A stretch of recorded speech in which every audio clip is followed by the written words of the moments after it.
Alléluia. Jésus est vivant. Il a fait des choses glorieuses pour nous et la mort ne pouvait pas le retenir. Le sépulcre ne pouvait pas le retenir. Il règne pour toujours. Et parce qu'il vit, parce qu'il règne, nous pouvons faire face à l'avenir parce qu'il vit. Toute la crainte est allée. Selon une chanson, il porte le futur en sa main. Jésus porte mon futur en sa main. Et vous? Parce qu'il vit, la vie vaut la peine d'être vécue.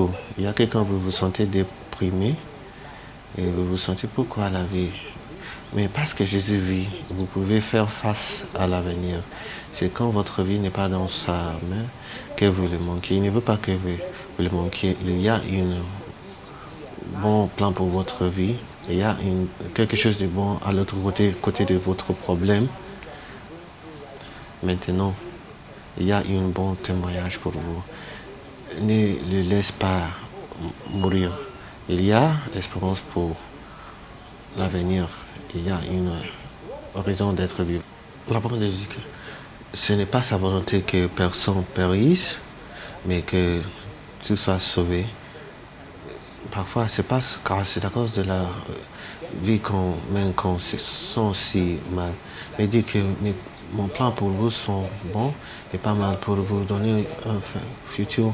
Et bien aimé, vous les attendrez au nom de Jésus. Dieu a quelque chose de bon et je sens la gloire de Dieu, l'Esprit de Dieu vient à vous, où que vous soyez, partout le monde, au Royaume-Uni, aux États-Unis, en France, en Afrique du Sud, au Togo, au Mali, où que vous soyez en Afghanistan, en Pakistan, en Indie. La gloire de Dieu vient sur vous maintenant au nom de Jésus-Christ. Nous avons considéré la parole de Dieu dans Romains chapitre 8 et c'était merveilleux. Et on va considérer aujourd'hui Romains chapitre 8 verset 16. Il dit l'esprit témoin avec notre esprit. L'esprit lui-même témoin avec notre esprit. Nous assurons que nous sommes des fils de Dieu. Vous voyez, quand votre vie est dans la main de Dieu, l'esprit fait quelque chose.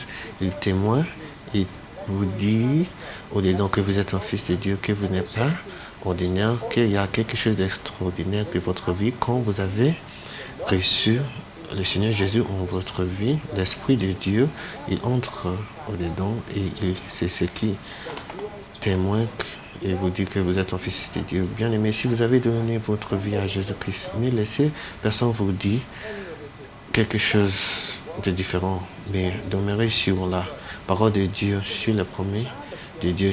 Vous voyez, c'est un fils de Dieu. Ce n'est pas par votre force, par votre capacité, c'est par l'Esprit de Dieu. Et regardez ce que dit les Écritures, c'est très merveilleux. Ephésiens,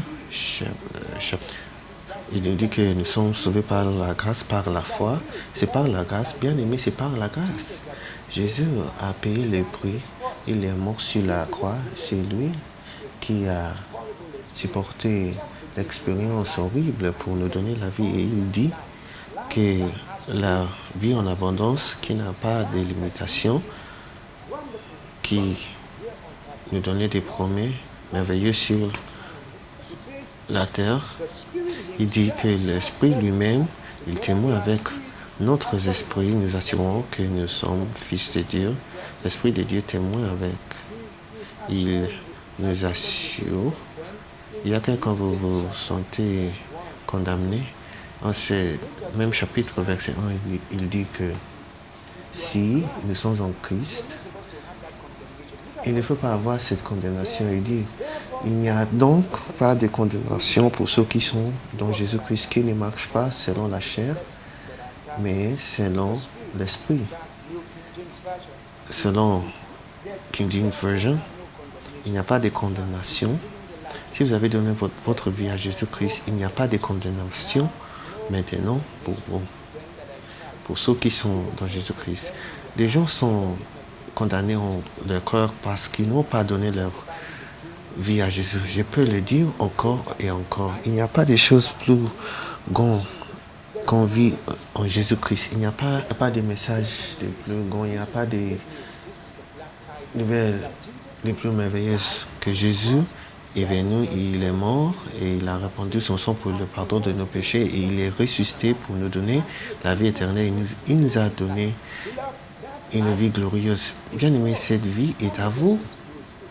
Il faut seulement le recevoir. Pourquoi ne vous recevez pas maintenant et dites, Seigneur Jésus, prends en charge ma vie. Aide-moi pour savoir la vie en toi, la vie en Jésus-Christ. Aide-moi pour vivre en vie. Je ne veux pas être en captivité, je veux vivre avec une rédemption absolue, une assurance, sachant que par ton esprit que je t'appartiens. Seigneur, ta parole dit qu'il n'y a pas de condamnation maintenant.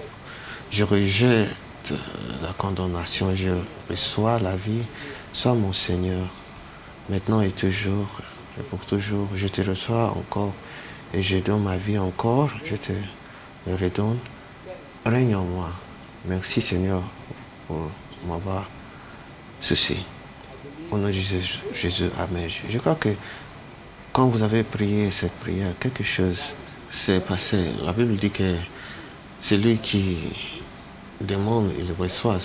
Celui qui cherche, il trouve. Celui qui frappe, la porte lui est ouverte.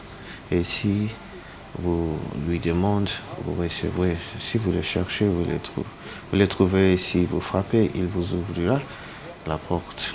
C'est lui qui se tient à la porte. Il dit que si vous entendez ma voix et vous ouvrez la porte, j'entrerai et je mangerai avec vous. C'est une vie merveilleuse, une vie glorieuse, une vie divine.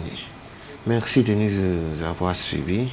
J'ai pris la bénédiction de Dieu sur vous, sur votre âme, sur votre corps, sur votre esprit, au nom de Jésus. Jusqu'à la prochaine fois, je suis Hugo Louis Sibiburu. Que Dieu vous bénisse.